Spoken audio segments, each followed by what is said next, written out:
Shalom Bapak Ibu Saudara-saudara yang saya kasih dalam Tuhan Yesus Kristus. Sabda Sadik pada hari ini berbicara tentang Hur, penopang Musa.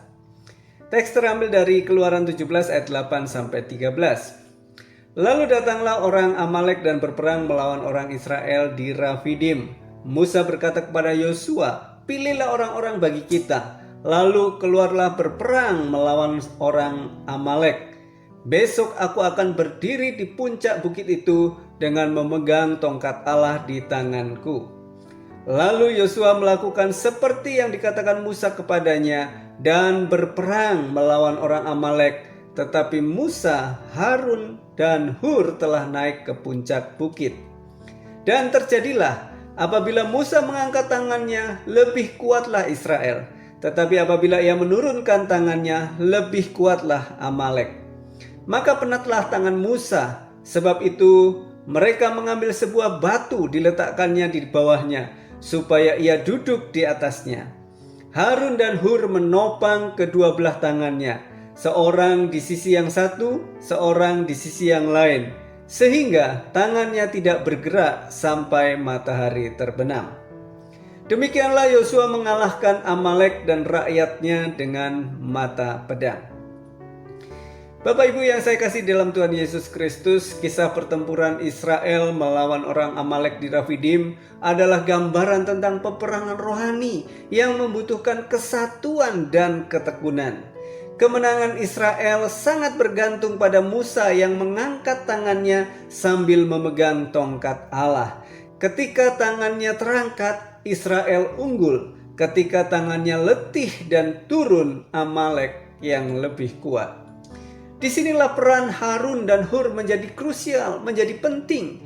Mereka melihat Musa mulai kelelahan dan alih-alih membiarkannya berjuang sendiri, mereka mengambil inisiatif.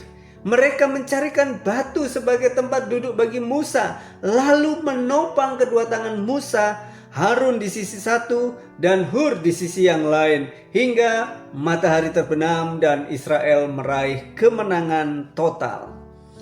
Kisah ini menyoroti bahwa bahkan pemimpin besar seperti Musa pun memiliki kelemahan dan keterbatasan. Dia tidak bisa kuat sepanjang waktu dan dia membutuhkan dukungan. Hur bersama Harun tampil sebagai sosok pendukung yang setia yang memastikan bahwa tugas utama kepemimpinan, yaitu berdoa dan mengangkat tongkat Allah, dapat terlaksana hingga akhir. Pelajaran berharga dari peran Hur, kita dapat belajar beberapa hal yang penting. Yang pertama, kesetiaan dalam pelayanan. Hur tidak memimpin pasukan di medan perang seperti Yosua, dan ia juga bukan juru bicara seperti Harun, tetapi perannya di puncak sama pentingnya untuk kemenangan. Kemenangan seringkali diraih bukan hanya karena peran-peran yang terlihat menonjol, tetapi juga karena dukungan yang setia, yang sederhana, dan tersembunyi. Yang kedua, kepekaan dan inisiatif. Harun dan Hur peka terhadap kelemahan dan kebutuhan Musa. Mereka tidak menunggu diminta, tetapi bertindak cepat dengan mencari batu dan menopang tangan Musa. Kita harus peka melihat kelelahan atau kesulitan orang lain, terutama para pemimpin atau mereka yang sedang berjuang, dan segera untuk memberikan atau menawarkan bantuan secara praktis. Yang ketiga, pentingnya kolaborasi dan komunitas.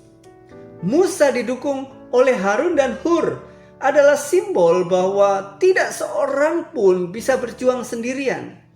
Kemenangan adalah hasil kerjasama tim. Musa berdoa, Yosua berperang, Harun dan Hur menopang. Iman dan kehidupan kita adalah perjalanan bersama. Kita butuh Harun dan Hur untuk menopang kita saat lelah. Dan kita juga harus siap menjadi Hur bagi orang lain. Di dalam pelayanan, pekerjaan, atau rumah tangga, kita seringkali memiliki orang yang memikul beban utama seperti Musa. Tugas kita seperti Hur, Memastikan beban itu tidak jatuh dengan memberikan dukungan praktis, memberikan motivasi, memberikan doa-doa yang konsisten. Pelajaran dari Hur adalah tentang kesediaan melayani dalam posisi pendukung dengan inisiatif dan kepekaan yang membuat sebuah tim atau komunitas berhasil meraih kemenangan bersama. Kiranya kebenaran firman Tuhan hari ini memberkati kita semuanya. Tuhan Yesus memberkati. Amin.